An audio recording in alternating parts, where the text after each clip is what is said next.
is the Big O Show.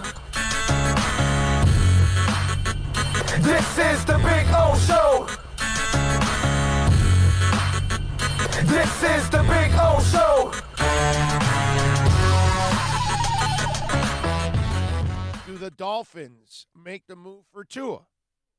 And I saw on ESPN on Get Up, Dan Orlovsky thinks that the Miami Dolphins will make the move for Tua and make that trade up. I think the Dolphins will have to and definitely will move up to go get Tua Tagovailoa. Number one, this is the organization that, 12 or 13 years ago passed on the opportunity to bring in Drew Brees because of fear of injury. And ever since that decision, they've been trying to find their Drew Brees. Number two, last year they traded away Minkah Fitzpatrick for a first-round pick and Laramie Tunsil for a first-round pick. They did not trade away good players to just go acquire other good players. They traded away those good players to acquire draft picks to make sure they were equipped to go get the player that they wanted to go get this year.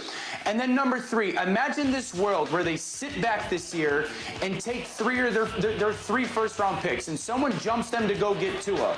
And with those three picks, they go on to win, 7 or 8 games next year. Then next draft, they'll be going into year 3 of a rebuild without a quarterback and asking the same question they are this year. Who is going to be our franchise quarterback? For those 3 reasons, Greeny, I don't think there's any chance that the Dolphins are going to sit there at 5 and hope that Tua falls to them. They will go get Tua. Now, look, it's sexy to think that they'll go get Tua. It really is. Now, will they? I mean, the owner talked about the injury. Remember when he was asked, well, I don't know, man. He's an injury-prone player. I don't do the picking, but that's something that stands out to me. Remember when they had the meeting with him, he walked away and told his agent, and then the agent obviously told the reporters that, they were kind of cold in that meeting. So now Miami is not in the driver's seat for him at 5 because he can get taken early. So why would Miami play hardball? Why would Miami talk him down? Why would Miami not be, receptive with him and give him a pre-corona type hug? I wonder why.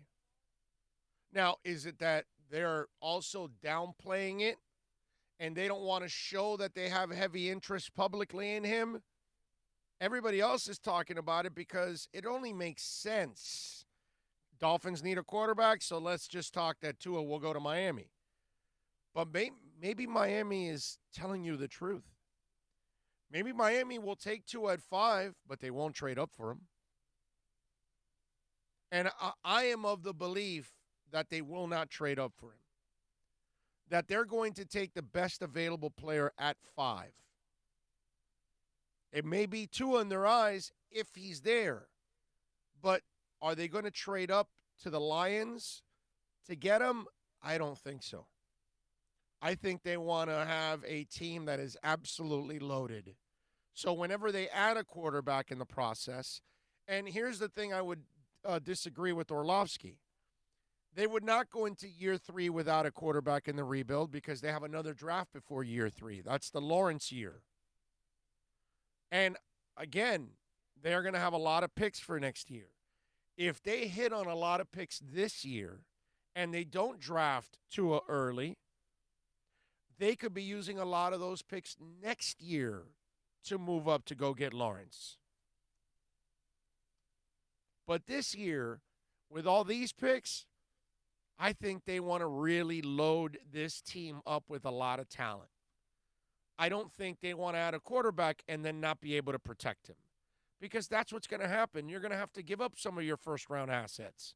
So then you're going to lose out on an offensive lineman. And that to me doesn't make any sense. And look, it's what I've told you already. Look at the dynamics of the NFL in the last 20 years. You got teams getting to the Super Bowl, getting deep into the Super Bowl, into the playoffs, winning a Super Bowl, with mediocre to average quarterbacks because their teams were so loaded. And maybe that's the combination that Miami wants to get to. Load up the team so whenever you do find that quarterback's job is going to be a lot easier because he's coming on to a team that is loaded. And I'm sure that was one of the reasons why Tom Brady said, you know what, I'm going to go to Tampa. They got receivers. They got a tight end. They got a quarterback's coach. They got tight ends, not just a tight end. They got tight ends. And they've got a QB coach that gets it. And they got a pretty good defense, which they do. They were top 10 in the back half of the year. I mean, you want, if you're a quarterback, you want your life to be a little easier. You know, it looks like Aaron Rodgers' life is not easy all the time in Green Bay. That he's got to do a lot in order to overcome porous defense, sometimes an inconsistent line. Over the years, he's had an inconsistent running game. I know lately now with Jones it's gotten better, but still, he's had those issues the last couple of years too. And then that becomes a problem. You're paying your guy, but you don't have enough around him. When the Ravens won the championship, Flacco played out of his mind. 11 touchdowns, no interceptions, but that was a really good team. And then they had to pay him, and they lost a whole bunch of guys. So then all of a sudden, you now required Flacco to carry you more. That's not his game. His game is he's a good facilitator. But you have to put him with a team that can block, team that can run, you know, those kind of things. He didn't have that his last couple of years in Baltimore. And then he didn't have it also with Denver. And that's why he looked the way he looked. He's not Aaron Rodgers. But even with Aaron Rodgers, it's hard for him to carry them and do everything. And Tom Brady had to do more last year because that offense wasn't that good. That's why he went to Tampa. He goes, I want to be able to win, but I don't want to kill myself trying to win because I've got, mediocre receivers. Now he's got two freaking studs. He's got two number ones now. Because Godwin's a number one. And we all know Mike Evans is a number one. He doesn't even have he never had a number one in New England. Edelman's not a number one. Never has been. Possession guy, number two at best, slot guy. That's what he is. Randy Moss was like the last number one legitimate receiver that he had. I mean, when you're making Deion Branch a Super Bowl MVP, that's you're the man in Tom Brady. So you could say that they'll trade for Tua. It's nice. The concept is nice that, they'll trade for Tua. But if you kind of look at it, the way the Dolphins are doing things, I don't think that they'll be moving up and giving away all these picks that they have acquired.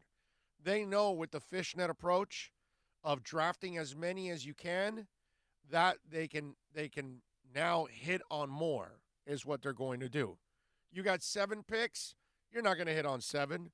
You'd be lucky if you hit on 3 to 4, you are phenomenal.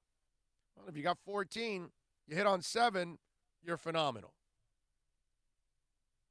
That would be nice. And if you end up hitting on more, look out. That would be pretty impressive if you're able to do that. That one year the Giants hit almost on all their draft picks. They won the Super Bowl that year because every one of their draft picks was, contributing to that Super Bowl team. That happens, then, you're on a roll, baby. A couple of years ago, the Saints did that too when they got a hell of the Kamara draft. They had several players in that draft. It was sick. Seattle. Yeah. Yeah. Well, Seattle they had that one draft. They had several drafts to build that team. Yeah, but there was that one that their 4, 5, 6, and 7s were all pros. Yeah. It's like, what? Yeah. Yep. So that's why I'm not convinced like Orlovsky is. I just think it's a sexy thing to say because the Dolphins desperately need a quarterback. Can I see them drafting him at 5? Yes. I'll go out on a limb and say they're not going to trade up. I will disagree with the annoying one. Dan Orlovsky that they're going to trade up.